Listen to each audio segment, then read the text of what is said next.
Sejumlah informasi dari berbagai daerah di Provinsi Banten kami sajikan dalam Berita Banten yang dipersembahkan oleh PRSSNI Banten dan disiarkan serentak oleh seluruh radio anggota di 8 kabupaten kota di Provinsi Banten.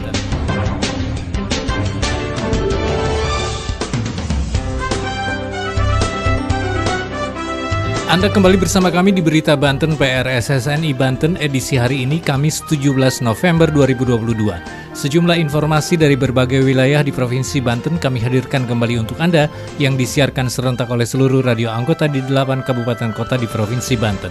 Dan inilah sejumlah informasi utamanya.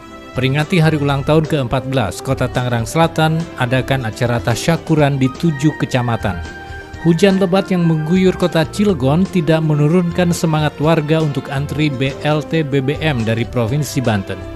Pemkab Serang terus gencot capaian kepesertaan BPJS Kesehatan di Kabupaten Serang. Bersama saya Aldi Akbar, inilah Berita Banten selengkapnya. Pendengar, pemerintah Kabupaten Serang terus menggenjot kepesertaan BPJS Kesehatan untuk masyarakat Kabupaten Serang. Saat ini kepesertaan JKN KIS Kabupaten Serang baru mencapai 77% dari total 1,6 juta penduduk di Kabupaten Serang. Pemkab Serang menargetkan sisanya 23% akan terrealisasi pada bulan Desember mendatang. Laporan selengkapnya Siska Purnama Dewi dari Radio Prima FM Serang. Pemerintah Kabupaten Serang tengah mengejar capaian kepesertaan BPJS Kesehatan di mana saat ini baru mencapai 77% dari jumlah total penduduk sebanyak 1,6 juta. Sedangkan sisanya 23% ditarget terrealisasi pada Desember 2022. Hal itu disampaikan Wakil Bupati Serang Panji Tirtayasa usai rapat evaluasi pelaksanaan program JKN KIS bersama BPJS Kesehatan Cabang Serang di Aula Kiai Haji Syamun pada Selasa 15 November 2022. Panji mengatakan untuk kabupaten lain mereka capaiannya lebih tinggi karena kuota PBI yang didapat lebih dari Kabupaten Serang, di mana Kabupaten Serang mendapat 416.000 jiwa, sementara di Lebak mendapatkan 500.000 jiwa dan Pandeglang 500.000 jiwa. Panji memastikan masih banyaknya yang belum terdaftar di BPJS Kesehatan bukan karena anggaran namun karena kuota PBI dari DTKS yang tercover jumlahnya sedikit. Mereka yang tidak tercover PBI APBN juga ada yang tercover APBD provinsi dan kabupaten. Untuk Kabupaten Serang baru mampu mengcover 56.000 jiwa kelompok masyarakat miskin.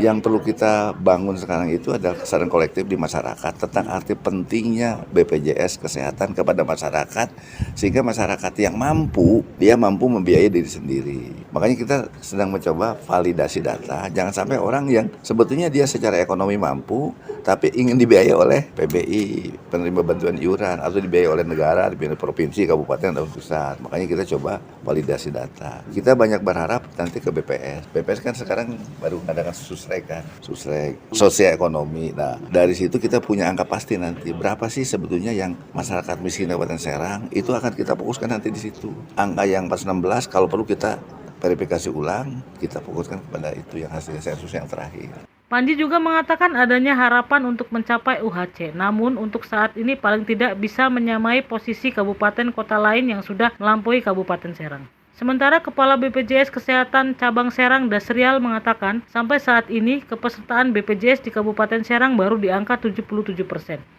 Sehingga untuk mencapai UHC atau minimal 95% butuh 380.000 jiwa lagi agar terdaftar jadi peserta BPJS Kesehatan. Dari 1,6 juta penduduk Kabupaten Serang yang sudah terdaftar pada 77% tersebut tersebar dari berbagai segmen. Namun yang menonjol ada 2 segmen yaitu PBPU swasta 417.000 orang dan segmen APBN 416.000. Kemudian APBD Provinsi ada 149.000, APBD Kabupaten Serang ada 56.000, sehingga total 200.000. Selanjutnya ada segmen mandiri 83.000 orang. Dengan demikian, jika dijumlahkan sudah ada 1 juta jiwa lebih yang terdaftar dalam kepesertaan BPJS Kesehatan. Yuk, kami dorong diskusi dengan Pak Wabub, mana potensi-potensi lagi yang bisa mengenjot, kan gitu. Nah, salah satu tadi adalah APBN, karena menurut Pak Kadinsos tadi ada potensi 800.000 DTKS. Ketika awalnya itu sebenarnya untuk APBN itu DTKS. DTKS itu kalau sudah di BLT sebagai punya ID di TKS dia, data terpadu kesejahteraan sosial. Jadi orang masyarakat yang memang berhak menerima jaminan sosial, bisa menerima bantuan beras, bisa menonton tunai macam-macam, termasuk kesehatan. Nah, nanti tentu diverifikasi, diusulkan oleh Dinsos kita ke provinsi, ke Kemensos, nanti di-SK-kan oleh Kemensos menerima jaminan dari APBN. Dasril mengatakan untuk kuota ada, hanya saja tergantung kabupaten sebab ada kabupaten yang melebihi kuota, ada juga yang di bawah kuota. Kemudian Dasril juga mengatakan dalam DTKS ada kriteria dari desil 1 sampai 10, mulai dari miskin sampai sangat miskin. Dalam hal ini pihaknya tidak melulu mendorong kabupaten pakai APBD, tapi memaksimalkan DTKS, di mana ada anggaran yang bisa diserap juga dari APBD provinsi. Saya Siska Purnadewi melaporkan dari Radio Prima FM untuk Berita Banten. Kita beralih ke Cilegon pendengar, meski diguyur hujan lebat, tidak mengendurkan semangat para warga Cilegon untuk mendapatkan bantuan langsung tunai atau BLT bahan bakar minyak sebesar Rp450.000 dari Provinsi Banten. Ratusan warga terpaksa berteduh di bawah pohon dan rumah-rumah warga lainnya demi ngantri untuk mendapatkan BLT yang disalurkan oleh Bank Banten tersebut. Berikut laporan Ana Silvana dari Radio One Indonesia Cilegon. Hujan lebat yang mengguyur tidak mengendurkan semangat para warga untuk mendapatkan bantuan langsung tunai atau BLT bahan bakar minyak atau BBM sebesar Rp450.000 per KPM yang digelontorkan dari Provinsi Banten. Penyaluran BLT BBM yang dilakukan di samping Hotel Gondang Cilegon tersebut membuat ratusan warga berteduh di bawah pohon dan rumah-rumah warga. Berteduhnya mereka lantaran pihak bank, yakni Bank Banten, selaku pihak penyalur bantuan tidak menyediakan tenda untuk berteduh bagi para penerima. Pihak bank hanya menyediakan tenda bagi petugas penyalur. Sekian untuk berita kali ini, saya Ana Silvana dari Radio One Indonesia melaporkan untuk Berita Banten. Berita Banten. Anda masih bersama kami di Berita Banten PRSSNI Banten. Pendengar, dalam rangka memperingati Hari Jadi Kota Tangerang Selatan ke-14, Pemkot Tangerang Selatan mengadakan acara tasyakuran yang digelar di 7 kecamatan. Tasyakuran tersebut diisi oleh kegiatan yang difokuskan pada perekonomian warga. Berikut laporan dari Dinda dari Benz Radio Tangerang Selatan.